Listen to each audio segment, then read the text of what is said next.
आणि आधी जेव्हा रिंगवर्म किंवा नायटा जेव्हा लोकांना व्हायचं फंगल इन्फेक्शन्स, तेव्हा साधे डस्टिंग पावडर जे मिळतात ना ते काम करायचे. हळूहळू त्याचे क्रीम फॉर्म्स यायला लागले. मग असे रॅन्डम कॉम्बिनेशन क्रीम्स यायला लागले ज्याच्यात ते अँटीफंगल बरोबर स्टिरॉइड पण टाकायचे. त्यामुळे काय झालं, क्लॉट्रिमझोलचा रेझिस्टन्स झाला. ते क्रीममध्ये युजली क्लॉट्रिमझोल असायचं, कीटोकोनाझोलचा रेझिस्टन्स झाला. हळूहळू करत करत जे सगळे टॉपिकल क्रीम्स होते, पावडर्स होते, त्याचा रेझिस्टन्स होत गेला. नायटा वाढत गेलं. या क्रीम्सने काहीच फायदा होत नव्हता. तरीही लोक हे स्टिरॉइड क्रीम्स वापरत गेले. हळूहळू ओरल अँटीफंगल्स द्यावे लागले.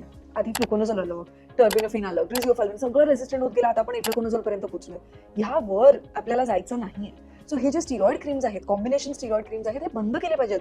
पॅनडर्म, क्वाड्रिडर्म, 5 डर्म, 6 डर्म, 7 डर्म, काय काय माहित किती डर्म्स ते असे क्रीम्स बनवतात, हे नाही वापरले पाहिजेत. त्यांनी काय होतं, जी स्किनची लोकल इम्युनिटी असते ती कमी होते, तात्पुरती खाज खूप कमी होऊन जाते. सो पेशंट खूप खुश होतो की वाव, डॉक्टरांनी, केमिस्टनी मला असं छान क्रीम दिलं की खाजच येत नाही, आता पूर्ण बंद झाली. But the problem is local immunity कमी होते. तो फंगस अजून पसरत जातो, तो अजून स्ट्रॉंग होतो.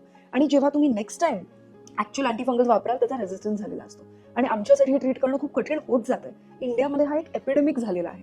सो असे कॉम्बिनेशन क्रीम्स प्लीज वापरू नका जेव्हाही तुम्हाला कधी नायटा झाला, कारण हे आपल्या देशात खूप कॉमन आहे. त्याच्यात फार काही मोठी गोष्ट नाहीये. घरी कोणाला जरी झालं, प्लीज एका क्वालिफाईड डर्मेटॉलॉजिस्टकडे जा.